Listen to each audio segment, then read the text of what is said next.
But that was not even his deepest problem with money. His real argument was more personal and more pointed. Before we start, yes, the animations are bad, and I know you've noticed, but I'm trying to get better at it because the whole point of this channel is to make economics easier to understand, not harder to look at. So we're on a journey together, an ugly and poorly animated journey toward clarity. And either way, welcome. Today we're talking about one of the strangest things a government has ever tried to do. In its very early years, the Soviet Union decided to get rid of money completely, and I do not mean reform it or control it more tightly. I mean abolish it from the economy entirely. And what makes this story even stranger is that as the whole country fell apart around them, the people running that government genuinely believed it was going well. This is the story of War Communism. To understand why the Bolsheviks wanted to kill money, you first need to understand why Marx had such a problem with it. Back then, the standard thinking about money was pretty simple. If you have bread and I need that bread, I would give you something in return. And money just makes that exchange easier, so neither of us has to walk around carrying chickens. Marx looked at that thinking and agreed it was accurate as far as it went, but said it was describing only the surface and missing everything important underneath. His first problem with money was about how it causes economic crashes. Think about how a business owner approaches his work. He starts with some money, he uses it to make or buy a product, and then he sells that product for more money than he spent. The whole exercise only makes sense if he ends up with more than he started with. And profit is the entire motivation behind running a business in a capitalist system. Now think about what happens when that same business owner gets nervous about the economy. He is not sure people will buy what he is selling, so instead of investing his money, he holds on to it and waits. When enough business owners do this at the same time, the whole economy slows down because nobody is spending or hiring. Then at some point, confidence comes back, everyone invests at once, the market gets flooded with goods simultaneously, prices fall, businesses fail, and workers lose their jobs. Marx argued that this cycle of boom and crash was not random bad luck. He said it was a direct result of how money works, because money makes it possible to hoard value and release it in destructive waves. But that was not even his deepest problem with money. His real argument was more personal and more pointed. When you go to work, you create something that has real value, but your employer does not pay you the full value of what you created. He pays you less, keeps the difference, and calls it profit. And money is the thing that makes this arrangement feel normal and unremarkable. Without money as the medium, it would be much harder to obscure the fact that workers are consistently putting in more than they are getting back. So the conclusion Marx reached was that a truly fair society would not need money at all, but the state would figure out what needs to be produced and distribute it to people based on what they need, with no profit-taking and no crashes along the way. The Bolsheviks believed this completely, and when they came to power in 1917, they saw it as their job to make it real. The problem they faced was the economy they actually inherited when they took over. Russia had spent 3 brutal years in World War I, and the war had left the country in a terrible shape. Before the war, there were about 1.6 billion rubles circulating in the economy. But by 1917, that number had grown to 9 billion purely from printing money to fund the fighting. France and Germany had also printed heavily during the war, but their increases were in the range of 100 to 200%, while Russia's money supply had grown by around 500%, which put it in a completely different category of economic damage. On top of that, factories were producing 23% less than they had before the war. There were 16% fewer industrial workers available, and the government was already covering 73% of its budget by printing new money because tax revenue was not remotely close to what was needed. Then just a few months after taking power, the Bolsheviks signed a peace deal with Germany called the Treaty of Brest-Litovsk to end Russia's involvement in the war. The terms were devastating. They handed over a third of Russia's entire population, a third of its farmland, and more than half of its industry in a single agreement. Ukraine alone had been supplying 78% of the empire's coal, 74% of its iron ore, and 80% of its grain. And after the treaty, Ukraine was no longer under Bolshevik control. That was the starting point for building their new socialist society. A broken economy, a country that had just lost its most productive regions, and an untested theory about how to reorganize everything from scratch. Lenin's first move was to go after the banks, and this came directly from Marx's own writing. The Communist Manifesto had said that taking control of all credit through a single state bank was the very first step toward building a socialist economy. So that is exactly what the Bolsheviks did.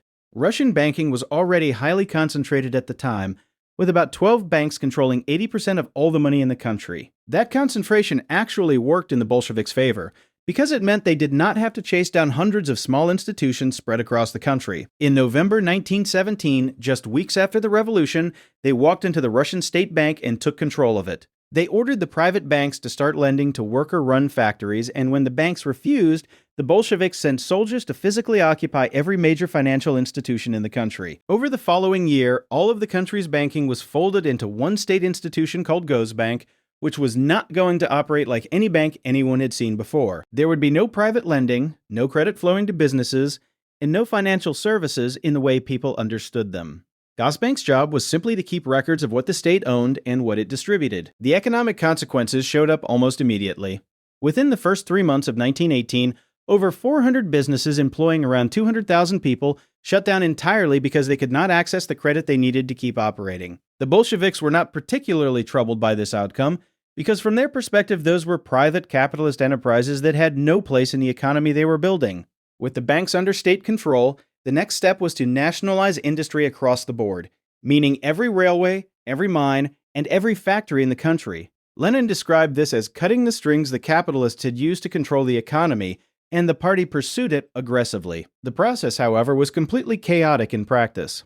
The central government only directly managed about 14% of the nationalizations, while the remaining 86% were carried out by local groups, trade unions, and regional committees acting on their own initiative, often without any coordination with each other and sometimes making decisions that directly contradicted what other groups were doing. Experienced managers and engineers were thrown out of the enterprises they had spent years running, replaced by worker committees that frequently had no practical understanding of how to keep a large industrial operation functioning. Many of those committees eventually brought the old managers back quietly because equipment kept breaking down and no one else knew how to repair it. All of this was unfolding at the same time as the Russian Civil War, in which the White Army, backed by foreign governments that had a strong interest in seeing communism fail, was fighting the Red Army across multiple fronts simultaneously. Keeping an army in the field requires enormous amounts of money, and the Bolsheviks had almost none coming in through normal means, so they kept printing it. By the end of 1918, prices across the economy were nearly 7 times higher than they had been before the war started. The government was spending dramatically more than it was collecting in revenue, with regular taxes covering only about 7% of the total budget. They tried raising other taxes and explored every option they could identify, but nothing came close to closing the gap, so they kept printing more rubles. Now, here's the part of this story that I still find hard to believe. The Bolsheviks did not experience the hyperinflation as a problem they needed to solve. They looked at it as evidence that their plan was working correctly. Their reasoning went like this. If you print so much money that it becomes completely worthless, then wealthy people lose their power because the wealth they had accumulated was stored in the form of money. Once money has no value, the entire capitalist class loses its grip on the economy, and the new moneyless socialist society can fully take over. One of their central political texts at the time literally stated that printing enormous quantities of paper money was one of the tools for eliminating money from the economy altogether. The people who were writing government policy had convinced themselves that deliberately destroying the currency was a necessary step toward building a better world. In 1919, the government announced that the state bank would print whatever amount was requested of it without any limit at all, and inflation that year went from already catastrophic levels to something even worse. The ruble was losing value so quickly that the government eventually stopped trying to plan its budget in advance, because any figure they put on paper would be meaningless before they had a chance to act on it. While the cities were dealing with a currency in free fall, the countryside was developing its own separate crisis. The government had a standing rule requiring farmers to sell their surplus grain to the state at a fixed official price, a rule that had actually existed before the Bolsheviks came to power, and that they chose to keep. The intention was to ensure that enough food was flowing to urban areas and to the army.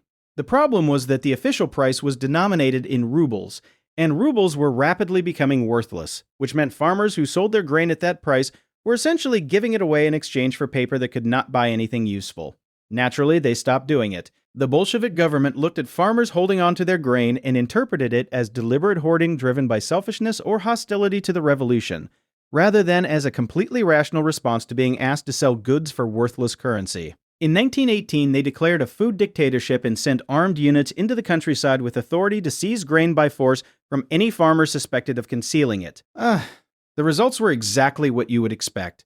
If soldiers are going to come and take everything you produce beyond what you personally need to survive, the logical response is to stop producing anything beyond what you personally need to survive, and that is precisely what farmers across the country did, causing food production to fall steadily. By 1920, the Civil War was essentially over and the Red Army had won, and the Bolsheviks took this military victory as confirmation that their entire approach to the economy was also correct. Rather than treating the end of the war as an opportunity to ease some of the more extreme measures, they used it as a reason to push further in the same direction. New laws made public transport free, medicine free, postage free, and food distribution free. Workers stopped being paid in rubles and started receiving physical goods instead, things like food rations, clothing, and fuel, because cash was losing value too quickly to be worth receiving. By 1921, 93% of all wages across the Soviet economy were being paid in goods rather than money of any kind. There was a serious ongoing debate inside the party about what would eventually replace money as a way of measuring and comparing the value of different things, once the ruble had finally finished collapsing. Some people put forward salt as a stable reference commodity.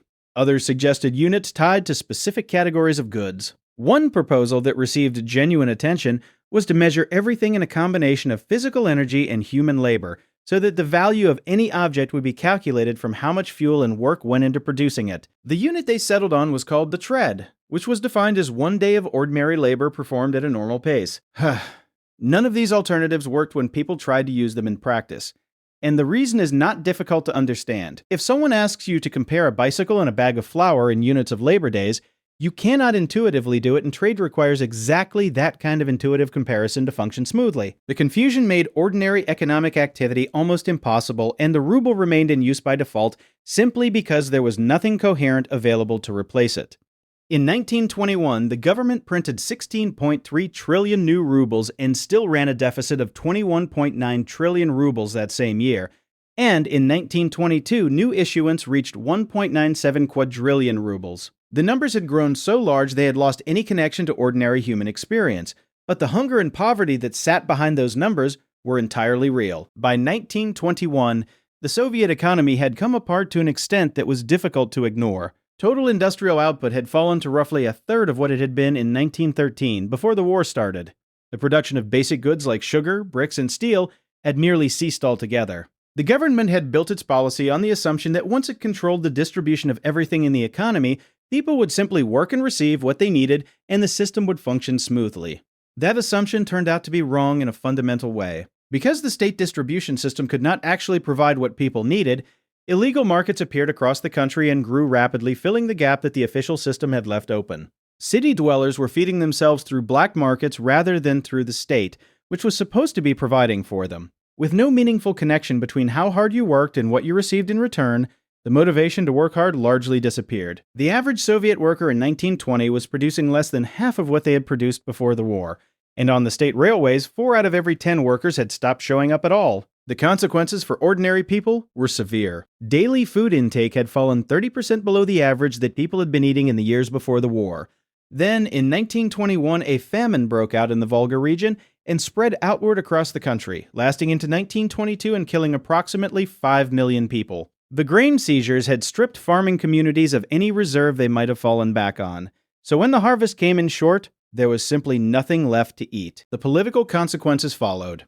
The rebellion that had the biggest impact was the Kronstadt Uprising of 1921, in which the sailors and workers at a major naval base took up arms against the government they had enthusiastically supported just 4 years earlier. They were not representing the old aristocracy or foreign interests. They were committed revolutionaries who had come to believe that the people running the revolution had lost touch with reality, and they were demanding the right to trade freely and an end to the forced grain collection. When the people who cheered loudest for you in 1917 are pointing guns at you by 1921, it is very hard to argue that the policy is working. Lenin, to his credit, was willing to acknowledge that something had gone seriously wrong. In March 1921, he introduced the new economic policy which reversed a significant portion of what War Communism had put in place. Private trade was permitted again, and the forced grain seizures were replaced by a fixed tax that farmers had to pay, after which they were free to sell whatever they produced above that amount however they chose. Small businesses were allowed to operate again, and the country began cautiously reopening itself to foreign investment. In 1923, the government went further.